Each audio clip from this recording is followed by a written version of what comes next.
All right, slide 17. Prism divides light electromagnetic wavelengths into rainbow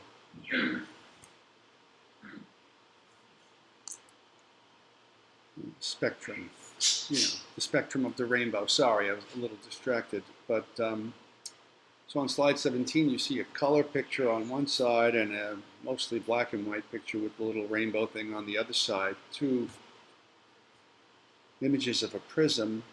The one colored on the left has purple bluish light in the background, and you see a beam of white light coming in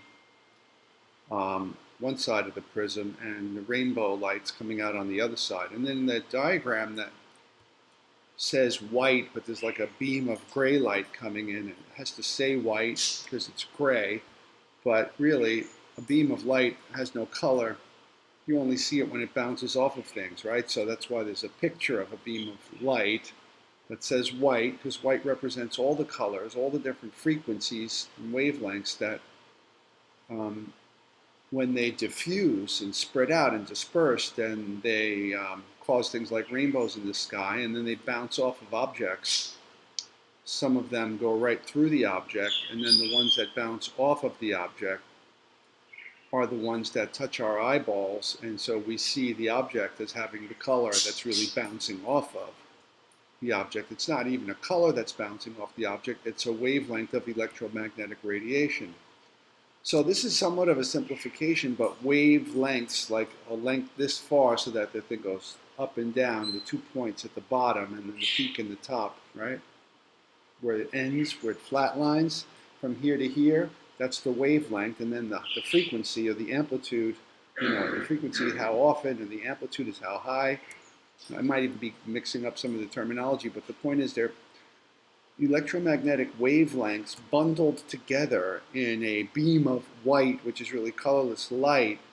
There's a variety of different frequencies and wavelengths bundled together, and each different frequency or wavelength, when it stimulates the eye, causes different color sensations. Right? Those sensations are in here, though. They're not in the wavelengths. The wavelengths don't have colors, otherwise you'd see them floating through the air. You only see what appears to be color after they bounce off of objects. So the prism, one way of understanding it, why things spread out in the prism is like closer to the top of the pyramid-like shape, the distance from one side to the other is very short up here, but when you get down to the bottom, the distance is wider. So bigger and smaller wavelengths will go through at kind of get to the other side out of the glass quicker or slower, depending on the size of the wavelength. And so that's what happens with the rainbow in the sky. The moisture in the cloud functions that way. It's kind of dense at the bottom and it turns to drops and falls, but it's not as dense. The cloud is just steam at the top. Right? Clouds are collections of steam. So it's thinner at the top and thicker at the bottom, so it resembles a kind of prism, and that's what diffuses the light as it goes through the cloud when it's just the right way and creates the rainbow, which is an illusion in the sky. Okay, so that's how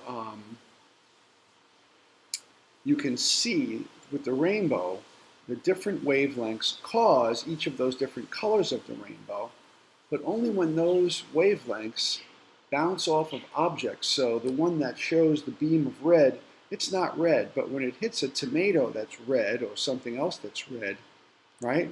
The other wavelengths go right through the surface, like the openings in the skin of the tomato allow all the other wavelengths to go right through the openings. But the red ones, or the ones that cause red, they bounce off of the skin of the tomato and they hit your eye. And as your eye is looking at the source of it, the tomato, it sees the tomato as red. But the as red thing is really in the mind projected onto the source of that signal. So things are not the way they seem. We're not really looking through, looking out of windows and seeing the world exactly the way it is. Things are bouncing off of our senses and being interpreted, processed by our brains, and our minds create sensations that it projects outward towards the source of the symbol, the same way that bats hear with their ears. They give a high-pitched screech, The echo bounces off of the object and how quickly it comes back. That's how the bat knows where it is or how big it is. Just like echocardiogram, or what is that? It's the sonogram. When a woman is pregnant and they rub that thing, it looks like a microphone on her belly. They put some gelatin on there and it sends those sound vibrations into the belly and they bounce off the fetus, and depending on where and when they bounce off the fetus, the computer reads that and constructs an image of the shape of the fetus. That's what bats do with their hearing.